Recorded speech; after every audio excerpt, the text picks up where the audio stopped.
So, one other thing, you can make these switches either be normally open and switch closed, which is normal in a pulse motor or whatever, or by switching this driver chip from a 4421 to a 4422, for example. Now it's inverted, and now the gate will be making the MOSFETs normally closed. And then when the trigger magnet passes by the Hall effect, it's not the Hall effect, it will open the MOSFETs. So you have a choice between normally open switches closed or normally closed switches open. Now what you can do is, in order to decouple what you make that goes into capacitors, when the capacitors discharge, you have the power and energy you make go through these switches while they're closed to fill the capacitors. So the switches are closed and they go in and fill the capacitors while they're closed. And that's another reason for having paralleled MOSFETs, is now that lowers the resistance a lot. So it won't be robbing any power as you fill the caps. It will be, but not so much. So, and then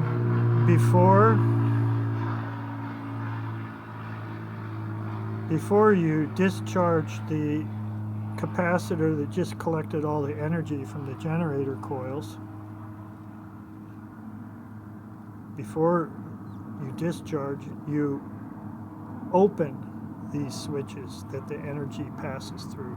Now you've cut off, you disconnected, you decoupled your coils from the capacitor. Now the capacitor's by itself, more or less, now, and now you can discharge it to a load. And the generator coils never really see the load directly. They only fill capacitors that dump into the load. It's called a two-stage cap discharge circuit. And if you're going to be doing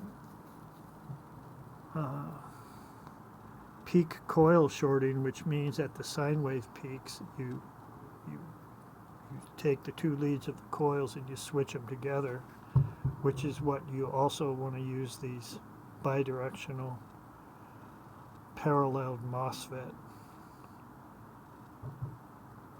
circuit boards for, is to actually short the coils. Now you need really low resistance, and so that's why you parallel capacitors in this bank and in this bank. Plus you need to be able to switch AC, because it's very high frequency, high voltage spikes, kind of in clusters, that happens when you short a coil at a peak. So you need AC type switching, so that's why they're bidirectional. So blah blah blah. So this is what I've been doing. I've made 20 MOSFET boards, some only single MOSFETs. It's this new place where I live now. There's jets go right over. Yeah. Anyways, so I guess there's some information. Again, these are bidirectional MOSFETs. This might be just the thing for pulling back EMF out too. And you might be able to catch the back EMF both ways, or let's call it flyback, both ways. Okay, one more thing. I was talking on EV Gray recently about having a circuit that where you can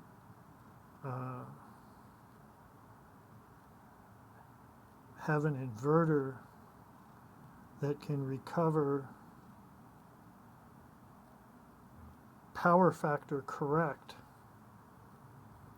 power factor friendly inverter. So if there's a extreme phase shift like 90 degrees and you have an inverter pumping that out, the energy could actually be returned to the battery or the capacitors that power the inverter, such as if you're running with a grid and you have 90-degree phase shift into something like a rotaverter motor, let's say, you can actually make the disc inside your power meter, like in one of those old globe type power meters that there's still lots of all over. You can make that little disc that spins around actually come to a stop, and that's because the power is being returned, if that makes sense. Now if we could do that with inverters, that would be awesome. Right now there's no advantage when you have, there's no taking of advantage of the power factor on the input with an inverter. It's like the inverters between the battery and the coils or the inductor is causing the phase shift. So what I'm saying is maybe bidirectional MOSFETs, because they switch both ways, can be in a circuit that returns power back to the source.